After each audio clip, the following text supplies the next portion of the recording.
Shalom saudaraku yang kekasih di dalam Tuhan Yesus Kristus. Saudara, di dalam iman Kristen, Bapa yang di surga itu berada di level tertinggi, ya saudara.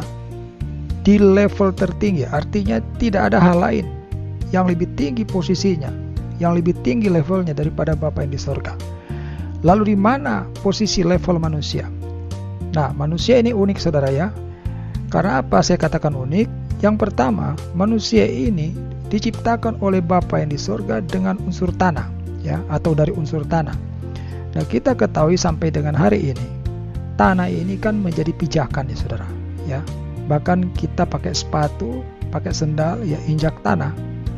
Artinya dapat kita simpulkan sepatu dan sendal ini seolah-olah tuh lebih mulia daripada tanah. Karena sepatu dan sendal ini injak tanah, diinjak-injak tanah itu. Tetapi ada sisi lain dari manusia saudara, bahwa dia juga diciptakan dengan sungguh amat baik, ya, diciptakan dengan sungguh amat baik. Di dalam Kejadian 1 ayat 26, berfirmanlah Allah, baiklah kita menjadikan manusia menurut gambar dan rupa kita. Nah, di sini sungguh amat baiknya saudaraku, bahwa Tuhan menjadikan manusia itu tidak asal-asalan saudara, tidak seperti makhluk hidup lainnya, tetapi dibuat menurut gambar dan rupanya Bapa yang di surga.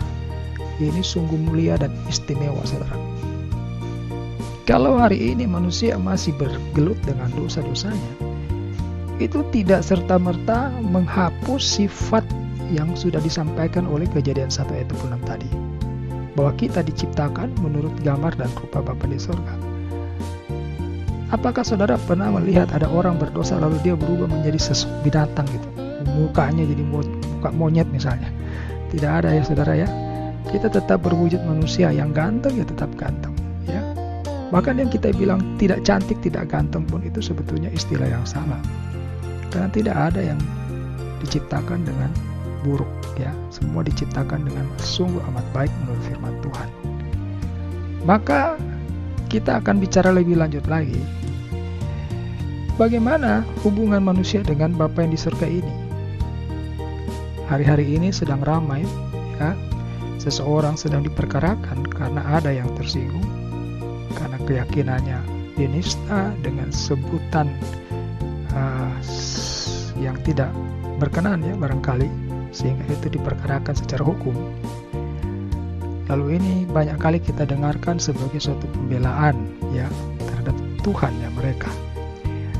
Bagaimana di dalam iman Kristen? Apakah umat Kristen juga mempunyai perintah bahwa kita harus membela Tuhan kita? Ya, saya sudah membaca seluruh Alkitab dan saya tidak menemukan satupun perintah bahwa kita umat Tuhan ini harus membela, ya, membela Tuhan, membela Bapa yang di surga. Tidak ada. Bahkan di dalam Timotius 2 Timotius 4 ayat 5, firman Tuhan di sana berkata, kuasailah dirimu dalam segala hal, sabarlah menderita.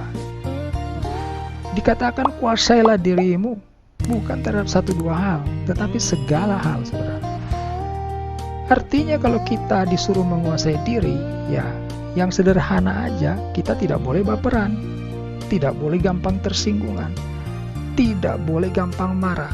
Bahkan ketika kita ya dibuat kecewa oleh firman Tuhan juga dikatakan kita harus mengampuni. Kita harus menguasai diri. Tidak ada sifat untuk membalas dendam. Tidak ada saudara. Menguasai diri itu berarti kita membawa diri kita kepada suatu keadaan yang baik. Ya, tidak perang-perangan, tidak sakit menyakiti satu dengan yang lain.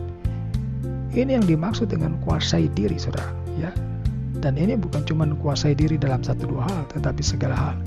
Sabarlah menderita.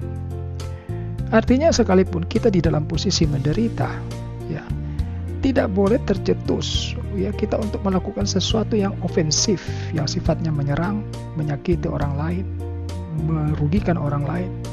Apalagi membuat seseorang kehilangan nyawanya, saudara. Wah, ini luar biasa penentangan terhadap firman Tuhan ini kalau sampai hal itu terjadi. Karena firman Tuhan ini mengatakan kita harus menguasai diri dan sabar. sekalipun kita dalam penderitaan. Orang-orang kan banyak yang menista tentang Yesus Kristus, banyak yang menghina, dan tentu hal itu menyakiti hati kita, membuat kita kecewa terhadap orang-orang tersebut. Tetapi firman Tuhan ini dengan tegas mengatakan, kuasailah dirimu dalam segala hal, berarti termasuk hal itu ketika ada orang-orang yang menghina Yesus. Ya, disuruh kita bersabar walaupun kita kecewa, kita menderita gara-gara kekecewaan itu. Lalu di dalam 2 Timotius 4 ayat 5 ini juga ada kelanjutannya. Di sana dikatakan, lakukanlah pekerjaan pemberita Injil dan tunaikanlah tugas pelayananmu. Nah, ini yang disuruhkan Tuhan terhadap kita, umat Tuhan. Jadi kita tidak disuruh untuk bela Tuhan, tetapi disuruh untuk menyampaikan ke setiap orang di seluruh penjuru dunia bahwa Yesus adalah Tuhan dan Juru Selamat. Dasarnya apa? Dasarnya adalah pada Lukas 2 ayat 11, saudaraku. Di sana malaikat Tuhan berkata, pada hari ini telah lahir bagimu Juru Selamat Kristus Tuhan di kota Daud.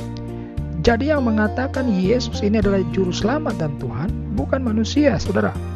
Ya, bukan nabi, tetapi malaikat Tuhan sendiri yang mengatakan hal itu.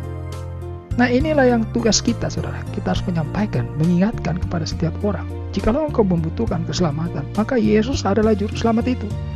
Yang menyampaikan bukan orang manusia, bukan nabi, tetapi malaikat Tuhan yang menyampaikan demikian. Ya, tunaikan tugas pelayanan.